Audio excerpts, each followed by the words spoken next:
ಅಂದ್ಬಿಟ್ಟು ಪ್ರಭಾಕರ್ ಇಲ್ಲಿ ದೀಗೆ ಎಲ್ಲ ಆರಿಸ್ಬಿಡ್ತಾರೆ. ದೀಪ ಆರೋಯ್ತು ಅಂದ್ಬಿಟ್ಟು ಎಲ್ಲರೂ ಟೆನ್ಷನ್ ಆಗ್ತಿದ್ರೆ ಈ ಸಮಸ್ಯೆಗೆ ಪರಿಹಾರ ಇದೆ, ಮೊದಲು ಪೂಜೆ ಮುಗಿಲಿ ಅಂದ್ಬಿಟ್ಟು ಪೂಜೆ ಎಲ್ಲ ಮುಗಿತೆ. ಅದಾದಮೇಲೆ ಇಲ್ಲಿ ಭಾಸ್ಕರ್ ಬಂದ್ಬಿಟ್ಟು ದಿಶಾ ಮತ್ತು ಈ ಒಂದು ಚಿರು ಜೀವನ ಮುಂದೆ ಹೇಗಿದೆ, ಅವರಿಬ್ಬರು ಭವಿಷ್ಯ ಹೇಗಿರ್ಬೋದು ಅಂದ್ಬಿಟ್ಟು ಪ್ರಶ್ನೆ ಮಾಡ್ತಾರೆ. ಆಗ ಜಾತಕ ನೋಡಿದ್ದ ಪುರೋಹಿತರು, ಅಯ್ಯೋ ಇವ್ರ ಜೀವನ ತುಂಬಾ ಕಷ್ಟಕರ ಇದೆ, ಹಾವು ಮುಗಿಸಿದಾರ ಯಾವಾಗಲೂ ಕಿತ್ತಾಡ್ತಾ ಇದ್ದಾರೆ, ಇದನ್ನೆಲ್ಲ ಸರಿ ಮಾಡಬೇಕು ಅಂತಂದರೆ ತುಂಬಾ ಕಷ್ಟ ಅಂದ್ಬಿಟ್ಟು ಅಂತಾರೆ. ಆಗ ಭಾಸ್ಕರ್ ಇದಕ್ಕೇನಾದರೂ ಪರಿಹಾರ ಇರಬೇಕಲ್ವಾ ಅಂತ ಕೇಳ್ತಿದ್ರೆ, ಹೌದು ಪರಿಹಾರ ಇದೆ, ಆದರೆ ಈ ಒಂದು ಹುಡುಗನ ತಾಯಿ ಇದ್ದಾರಲ್ವ ಅವರು 7 ಮನೆ ಸುತ್ತಿ ಭಿಕ್ಷೆ ಬೇಡಿ ಅಕ್ಕಿ ತರಬೇಕು. ಅದಾದಮೇಲೆ ಹೊರಗಡೆನೆ ಅವ್ರನ್ನೆಲ್ಲ ಬೇಯಿಸಿ ಪ್ರಸಾದದ ಥರ ಗಂಡ ಮತ್ತು ಹೆಂಡತಿಗೆ ಬಡಿಸ್ಬೇಕು. ಆ ವ್ರತ ಮುಗಿಯೋವರೆಗೂ ಗಂಡ ಹೆಂಡತಿ ಸೇರೋ ಆಗಿಲ್ಲ. ಮತ್ತು ಅದು ಭಿಕ್ಷೆ ಬೇಡಬೇಕಾದ್ರೆ ಬರೀ ಸ್ತ್ರೀಯರಾಗಬೇಕು, ಇಲ್ಲ ಮಕ್ಕಳಾದರೂ ಇಡಬೇಕು, ಬರೀ ಹೆಣ್ಮಕ್ಳೇ ಆಗಿರಬೇಕು, ಯಾವುದೇ ಕಾರಣಕ್ಕೂ ಪಾದರಕ್ಷೆಗಳು ಹಾಕ್ಕೊಂಡು ಹೋಗಿಲ್ಲ, ಬರೀ ಕಾಲಿದೆ ನಡ್ಕೊಂಡು ಹೋಗಿ ಭವತೋ ಭಿಕ್ಷೊಂದೇಯಿ ಅಂತ ಬೇಡ್ಬಿಟ್ಟು ಅಕ್ಕಿ ದಾನ ಇಸ್ಕೊಂಬರ್ಬೇಕು ಅಂದ್ಬಿಟ್ಟು ಪುರೋಹಿತರು ಕಂಡೀಷನ್ ಹಾಕ್ತಾರೆ. ಆಗ ಇದನ್ನೆಲ್ಲ ಕೇಳಿಬಿಟ್ಟು ಎಲ್ಲರಿಗೂ ಶಾಕ್ ಆಗುತ್ತೆ. ಇನ್ನು ಈ ಹುಡುಗನಿಗೆ ತಾಯಿನೇ ಇಲ್ಲ ಅಲ್ವಾ ಅಂದ್ಬಿಟ್ಟು ಪುರೋಹಿತರು ಅಂತಾರೆ. ಯಾಕಿಲ್ಲ, ನಾನಿಲ್ವಾ, ಈ ವ್ರತನ ನಾನು ಕಂಪ್ಲೀಟ್ ಮಾಡ್ತೀನಿ, ಚಿರುಗೆ ತಾಯಿ ಸ್ಥಾನ ಮಾತ್ರ ಅಲ್ಲ ತಾಯಿಯು ನಾನೇ ಅಂತ ಎಲ್ಲರಿಗೂ ಪ್ರೂವ್ ಮಾಡಬೇಕು ಅಂತಂದ್ಬಿಟ್ಟು ಇಲ್ಲಿ ಅಂತ ಇರ್ತಾಳೆ ಸೌಂದರ್ಯ. ಆಗ ಚಿರು, ಇದನ್ನೆಲ್ಲ ಯಾಕೆ ಬೇಕೋ ಅದಕ್ಕೆ, ನೀವೆಲ್ಲ ಇದೆಲ್ಲ ಮಾಡೋ ಅವಶ್ಯಕತೆ ಇಲ್ಲ ಅಂತಾರೆ. ಇಲ್ಲ, ನಾನು ನಿನಗೋಸ್ಕರ ತಾಯಿ ತಾನೇ ತ್ಯಾಗ ಅಲ್ಲ, ನಿನಗೋಸ್ಕರ ಏನಾದರೂ ಮಾಡ್ತೀನಂತ ನಾನು ಪ್ರೂವ್ ಮಾಡ್ಕೊಳ್ಬೇಕು, ಬರೀ ಬಾಯಿಲಿ ನೀನು ತಾಯಿ ಅಂತ ಹೇಳಿದರೆ ಸಾಲದು ಅಂದ್ಬಿಟ್ಟು ಇಲ್ಲಿ ಅಂತ ಇರ್ತಾಳೆ ಸೌಂದರ್ಯ. ಆಗ ಸರಿ ಆಯಿತು, ಹಾಗಾದರೆ ನಾನಿನ್ನು ಹೊರಡ್ತೀನಿ ಅಂದ್ಬಿಟ್ಟು ಪುರೋಹಿತರು ಅಲ್ಲಿಂದ ಹೊರಟೋಗ್ತಾರೆ. ಇನ್ನು ಇದೇ ಒಳ್ಳೆ ಚಾನ್ಸು ಅಂದ್ಬಿಟ್ಟು ಇಲ್ಲಿ ಈ ಒಂದು ದಿಶಾ ಲಗೇಜ್ ಎಲ್ಲ ತೊಗೊಂಡು ಸೌಂದರ್ಯ ರೂಮ್ಗೆ ಬರ್ತಾಳೆ. ಆಗ ಅದು ಆ್ಯಕ್ಚುಲಿ ಸೌಂದರ್ಯ ಅವರೇ, ನಿಮ್ಗೆ ಹತ್ರ ಒಂದು ವಿಚಾರ ಹೇಳೋದು ಮರ್ತ್ಬಿಟ್ಟೆ, ಅದೇ ನಮ್ಮ ಮಮ್ಮಿ ಹೇಳ್ತಾ ಇದ್ಲು ನನಗೆ, ನೀನು ನಿದ್ದೆಯಲ್ಲಿ ನಡೀತಾ ಇರ್ತೀಯ, ಹಾಗೆ ನಿದ್ದೆಯಲ್ಲಿ ಮಾತಾಡಲ್ಲ ಆಡ್ತಾ ಇರ್ತೀಯ, ನೀನು ಕೈ ಕಾಲೆಲ್ಲ ಆಗ್ತಾ ಇರ್ತೀಯ, ಹೀಗೆ ರೌಂಡ್ ಅಂತ ಬೆಡ್ಡೆಲ್ಲ ಸುತ್ತಾ ಇರ್ತೀಯ ಅಂತ. ಆದರೆ ಸಿಂಗಲ್ ಇದ್ದು ಅಭ್ಯಾಸ ಅಲ್ವಾ, ಈಗ ನೀವು ಬೇರೆ ಜೊತೆಗಿದ್ರ ಏನಾದರೂ ತೊಂದರೆ ಆದರೆ ಐ ಆಮ್ ಎಕ್ಸ್ಟ್ರೀಮ್ಲಿ ಸಾರಿ ಆಯಿತಾ ಅಂತಂದ್ಬಿಟ್ಟು ಇಲ್ಲಿ ದಿಶಾ ಅಂತಿದ್ರೆ, ಅಯ್ಯೋ ಡೋಂಟ್ ವರಿ ಅಂತಂದ್ಬಿಟ್ಟು ಇಲ್ಲಿ ಸೌಂದರ್ಯ ಅಂತಾಳೆ. ಸರಿ ಆಯಿತು ಅಂದ್ಬಿಟ್ಟು ಸೌಂದರ್ಯ, ನನಗಂತೂ ತುಂಬ ಸುಸ್ತಾಗಿದೆ ಮಲ್ಕೊಳ್ತೀವಿ ಅಂದ್ಬಿಟ್ಟು ಸೌಂದರ್ಯ ಮಲ್ಕೊಂಡೇ ಬಿಡ್ತಾಳೆ. ಇದೇ ಒಳ್ಳೆ ಚಾನ್ಸು ಅಂತಂದ್ಬಿಟ್ಟು ಇಲ್ಲಿ ದೀಪ ಈ ಒಂದು ಸೌಂದರ್ಯ ಕಬಡ್ಡಿಗೆ ಬಂದ್ಬಿಟ್ಟು ಏನಾದರೂ ಕ್ಲೂ ಸಿಗ್ಬೋದಾ, ಸೌಂದರ್ಯ ಯಾಕೆ ಇಷ್ಟೆಲ್ಲ ಮಾಡ್ತಾ ಇದ್ದಾರೆ, ಈ ಮನೆ ದ್ವೇಷ ಏನು ಅಂತ ಅಂದ್ಬಿಟ್ಟು ಇಲ್ಲಿ ತೆಗೆದು ಫೈಲ್ಸ್ ಎಲ್ಲ ನೋಡ್ತಾ ಇರ್ತಾರೆ. ಅದರಲ್ಲಿ ಒಂದು ಡಾಕ್ಟರ್ ಸರ್ಟಿಫಿಕೇಟ್ ಇರುತ್ತೆ. ಆಗ ನೋಡಬೇಕಾದ್ರೆ ಇಲ್ಲಿ ಸೌಂದರ್ಯ, ಅರೆ ದಿಶಾ ಏನಮ್ಮ ಮಾಡ್ತಾ ಇದೆಯಾ ಅಂದ್ಬಿಟ್ಟು ಅಂತಾರೆ. ಆಗ ದೀಪಾಗೆ ಫುಲ್ ಟೆನ್ಷನ್ ಆಗಿಬಿಟ್ಟು ಫೈಲ್ ಅಲ್ಲೇ ಇಟ್ಬಿಟ್ಟು, ಅಯ್ಯೋ ಏನಪ್ಪ ಮಾಡು ಅಂದ್ಬಿಟ್ಟು ಕಣ್ಣು ಮುಚ್ಕೊಳ್ತಾಳೆ. ಓಹೋ ಆಗಲೇ ಹೇಳಿದೆ ತಾನೇ ನಿನಗೆ ನಿದ್ದೆ ನಡೆಯೋದು ಅಭ್ಯಾಸ ಇದೆ ಅಂತ, ಬಾ ಬಂದು ಮಲ್ಕೋ ಅಂತಾರೆ. ಓಹ್ ಸಾರಿ ಸೌಂದರ್ಯ ಅಂದ್ಬಿಟ್ಟು ಕಣ್ಣು ಮುಚ್ಕೊಂಡು ಕೈ ಮುಂದೆ ಇಟ್ಕೊಂಡು ಇಲ್ಲಿ ದಿಶಾ ಬಂದು ಮಲ್ಕೊಳ್ತಾಳೆ. ಇನ್ನು ದಿಶಾ ಬೇಕು ಅಂತ ಸೌಂದರ್ಯಗೆ ಟಾರ್ಚರ್ ಕೊಡೋಕ್ಕೆ ಇಲ್ಲಿ ಜಾಡಿಸಿ ಒದಿತಾ ಇರ್ತಾಳೆ. ಇನ್ನು ರೌಂಡ್ ಎಲ್ಲ ಆಗ್ತಾ ಇರ್ತಾಳೆ, ಕಾಲೆಲ್ಲ ಆಗ್ತಾ ಇರ್ತಾಳೆ. ಯಪ್ಪ ದೇವ್ರೆ, ಇವ್ರ ಜೊತೆ ಮಲ್ಕೊಳಕ್ಕೆ ನನ್ನ ಕೈಲಾಗಲ್ಲ, ಅಯ್ಯೋ ನಾನೇನೋ ಹೋಗ್ಲಿ ಬಿಡು ಅಂತ ಮಲ್ಕೊಳಕ್ಕೆ ಕರೆದೆ, ಆದರೆ ಇಷ್ಟು ಟಾರ್ಚರ್ ಕೊಡ್ತಾ ಇದ್ದಾಳೆ. ಈ ಟಾರ್ಚರ್ ನಾವು ಮುಗಿಬೇಕಂತಂದರೆ ನಾನು ವ್ರತ ಕಂಪ್ಲೀಟ್ ಮಾಡಲೇಬೇಕು, ನಾಳೆ ಬೆಳಗ್ಗೆನೇ ಎದ್ಬಿಟ್ಟು ವ್ರತನ ಶುರು ಮಾಡ್ತೀನಿ, ಬದಲು ಆ ಅಕ್ಕಿನ ತಗೊಂಬಂದ್ಬಿಟ್ಟು ಇವ್ರಿಗಿಬ್ಬರ ಒಂದು ಮಾಡ್ತೀನಿ ಅಂದ್ಬಿಟ್ಟು ಸೌಂದರ್ಯ ಅಂತ ಇರ್ತಾಳೆ. ಇನ್ನು ನೆಕ್ಸ್ಟ್ ಡೇ ಇಲ್ಲಿ ಸೌಂದರ್ಯ ಫ್ರೆಶ್ ಎಲ್ಲ ಆಗಿಬಿಟ್ಟಿರ್ತಾಳೆ. ಆಗ ದಿಶಾ ಎದ್ಬಿಟ್ಟು, ಏನು ಸೌಂದರ್ಯ ಅವ್ರಿ ಇಷ್ಟು ಬೇಗ ರೆಡಿ ಆಗಿಬಿಟ್ಟಿದ್ಯಾ ಅಂತಾರೆ. ಅದು ವ್ರತ ಇದಲ್ವಾ, ವ್ರತ ಕಂಪ್ಲೀಟ್ ಮಾಡಬೇಕು ಅಂದ್ಬಿಟ್ಟು ಅಂತಾರೆ. ನಮಗೋಸ್ಕರ ಇದೆಲ್ಲ ಯಾಕೆ ಮಾಡ್ತೀರಾ ಬಿಡಿ ಅಂತಿದ್ರೆ, ಇಲ್ಲ ನನ್ನ ಚಿರುಗೆ ತಾಯಿನೇ ಅಂತ ಪ್ರೂವ್ ಮಾಡ್ಕೊಳ್ತೀನಿ ಅಂದ್ಬಿಟ್ಟು ಸೌಂದರ್ಯ ಅಂತಾಳೆ. ಸರಿ ಆಯಿತು ಅಂದ್ಬಿಟ್ಟು ಹಾಲು ಕೆಳಗಡೆ ಬರ್ತಾರೆ. ಎಲ್ಲರೂ ಇರಬೇಕಾದ್ರೆ ಸೌಂದರ್ಯ, ಇವತ್ತು ನಾನು ರೆಡಿ ಆಗಿಬಿಟ್ಟಿದ್ದೀನಿ ಆಲ್ರೆಡಿ, ಇವತ್ತು ಹೋಗಿ ಭಿಕ್ಷೆ ಎಲ್ಲ ತೊಗೊಂಬಂದ್ಬಿಟ್ಟು ವ್ರತ ಕಂಪ್ಲೀಟ್ ಮಾಡ್ತೀನಿ ಅಂದ್ಬಿಟ್ಟು ಅಂತಾಳೆ. ಅರೆ ಸೌಂದರ್ಯ, ನೀನು ಈ ಡ್ರೆಸ್ಸಲ್ಲಿ ಹೋಗ್ತಾ ಇದೆಯಾ, ಛೇ ಈ ಡ್ರೆಸ್ಸಲ್ಲಿ ಹೋದರೆ ಯಾರಾದರೂ ಅಕ್ಕೆ ಆಗ್ತಾರೇನಮ್ಮ ಅಂದ್ಬಿಟ್ಟು ಕೇಳ್ತಾಳೆ. ಯಾಕೆ ಚಿಕ್ಕತ್ತೆ ಏನಾಯಿತು, ಸೀರೆ ಸರಿಗಿಲ್ವಾ ಅಂತೀರೆ. ಅಲ್ಲಮ್ಮ ಇಂಥ ಸೀರೆಲ್ಲ ಉಟ್ಕೊಳ್ತಾರ, ಛೇ ಇಂಥ ಸೀರೆಲ್ಲ ಉಟ್ಕೋಬಾರ್ದು, ಆ ದೀಪ ಇದ್ದಾಳಲ್ಲ ಆ ದೀಪ ಸೀರೆ ಆದರೂ ಉಟ್ಕೋ, ಕೆಲಸದವ್ರ ಥರ ಕಾಣ್ಬೋದು ಅಂದ್ಬಿಟ್ಟು ಅಂತಾರೆ. ಆಗ ಚಿರಿಗೆ ಕೋಪ ಬಂದು, ಯಾಕೆ ಚಿಕ್ಕಮ್ಮ ಈ ರೀತಿ ಮಾತಾಡ್ತಿದ್ದೀರಾ, ಏಕೆ ದೀಪ ಅವರೇನು ಸರಿಗಿಲ್ವಾ ಬಟ್ಟೆ ಅಂತಿದ್ರೆ, ಆಗಲ್ಲಪ್ಪ ಹೇಳ್ತಿರೋದು, ದೀಪ ಸಿಂಪಲ್ನ ಇಷ್ಟಪಡ್ತಾಳೆ, ಏಕೆ ನಿಮ್ಮ ದೀಪ ಅದು ಒಂದು ಸೀರೆ ಕೊಡಲ್ವಾ ಸೌಂದರ್ಯಗೆ ಅಂತಾರೆ. ಅದಕ್ಕೆ ಹಾಕಿಲ್ಲ ಅಂತೀನಿ ಬಾತ್ಗೆ ಅಂದ್ಬಿಟ್ಟು ರೂಮಿಗೆ ಕರ್ಕೊಂಬಂದ್ಬಿಟ್ಟು ಇಲ್ಲಿ ದೀಪ ಹತ್ರ ಒಂದು ಸೀರೆ ಇರುತ್ತೆ, ತುಂಬ ಚೆನ್ನಾಗಿರುತ್ತೆ, ಇದು ತೊಗೊಳ್ಳಿ ಅಂದ್ಬಿಟ್ಟು ಕೊಡ್ತಾನೆ. ಆಗ ಸೌಂದರ್ಯ ಡ್ರೆಸ್ಸಲ್ಲಿ ಹಾಕ್ಕೊಂಬಂದ್ಬಿಟ್ಟು ಸೀರೆ ಉಟ್ಕೊಂಡು ಒಡವೆ ಎಲ್ಲ ಹಾಕ್ಕೊಂಬರ್ತಾಳೆ. ಈಗ ಓಕೆನಾ ಅಂತ ಸೌಂದರ್ಯ ಕೇಳ್ತಿದ್ರೆ, ಇಲ್ಲಮ್ಮ ಏನೋ ಮಿಸ್ ಹೊಡಿತಾ ಇದೆ ಅಂದ್ಬಿಟ್ಟು ಇಲ್ಲಿ ಸುಕ್ಕು ಅಂತ ಇದ್ರೆ, ಯಾಕೆ ಚಿಕ್ಕತ್ತೆ ಏನಾಯಿತು ನಿಮಗೆ ಅಂದ್ಬಿಟ್ಟು ಸೌಂದರ್ಯ ಕೋಪ ಮಾಡ್ಕೊಳ್ತಾ ಇರ್ತಾಳೆ. ಆಗ ಏ ಜಾಜಿ ಬಾರೆ ಒಂದು ಟಿಶ್ಯೂ ತೊಗೊಂಬಂದ್ಬಿಟ್ಟು ಅಂತಾರೆ.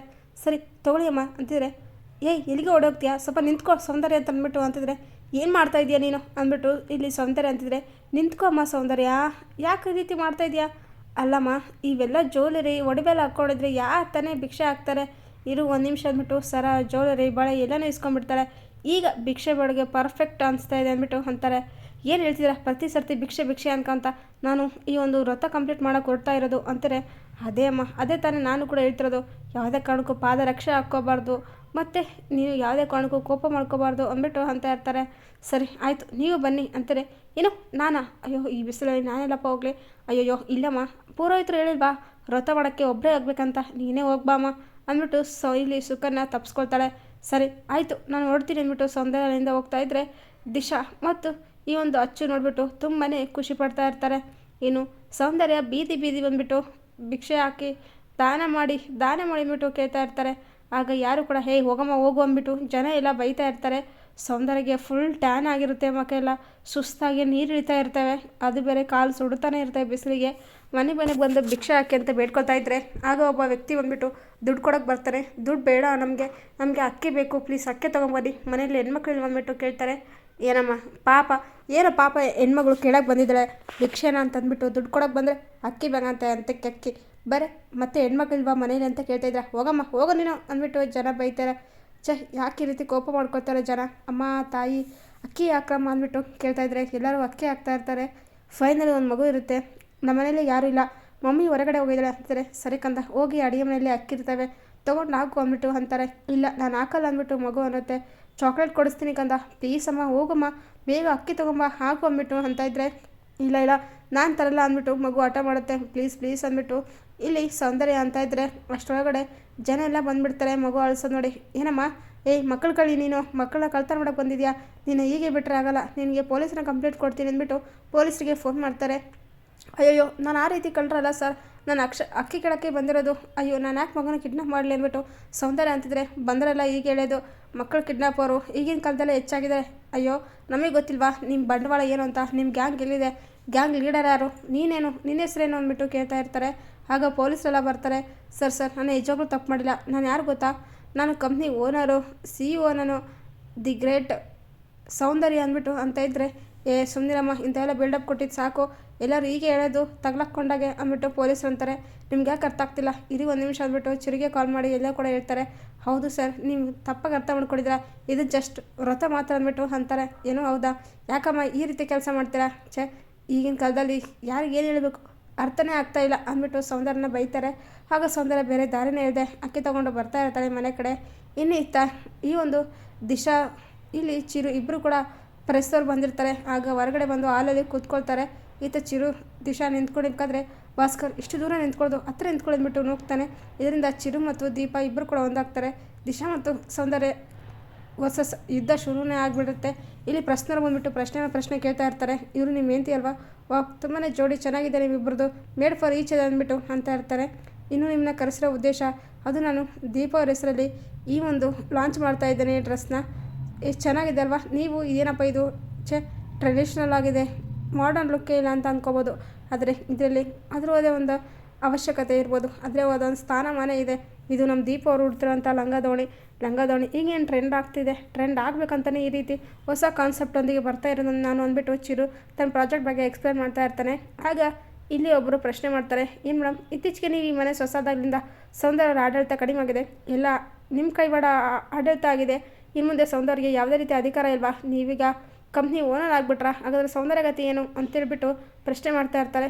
ಆಗ ಸೌಂದರ್ಯ ಇಲ್ಲ, ನನ್ನ ಸ್ಥಾನಮಾನ ಯಾವತ್ತೂ ಕೂಡ ಕಡಿಮೆ ಆಗಲ್ಲ, ಈ ಕುಟುಂಬದ ಆಸ್ತಿ ಅಂತಸ್ತು ಅಧಿಕಾರ ಎಲ್ಲ ಕೂಡ ನಂದೇ ಆಗಬೇಕು ಕೊನೆವರೆಗೂ ಅಂದ್ಬಿಟ್ಟು ಇಲ್ಲಿ ಸೌಂದರ್ಯ ಅಂತಾಳೆ. ಆಗ ಸೌಂದರ್ಯ ಪರಿಸ್ಥಿತಿ ನೋಡಿ ಶಾಕ್ ಆಗುತ್ತೆ. ಇದೇನಿದು ಮೇಡಮ್, ಅಲ್ಲೇ ಭಿಕ್ಷೆ ಬೇಡೋರ ಥರ ಹೋಗಿದ್ರ, ಕೈಯಲ್ಲಿ ಒಡೆಯ ಬಳೆ ಏನೂ ಇಲ್ಲ, ಇಷ್ಟು ಸಿಂಪಲ್ ಆಗಿದ್ರ, ಯಾಕೇನಾಯಿತು ಬೀದಿಗೆ ಬಿದ್ದರೆ ನೀವು ಅಂದ್ಬಿಟ್ಟು ಜನ ಎಲ್ಲ ಕೇಳ್ತಾ ಇರ್ತಾರೆ. ಸಾಕು ಸ್ವಲ್ಪ ಸುಮ್ಮನೆ ಇರ್ತೀರಾ ಅಂದ್ಬಿಟ್ಟು ಚಿರು ಕೂಗಾಡ್ತಾ ಇರ್ತಾನೆ.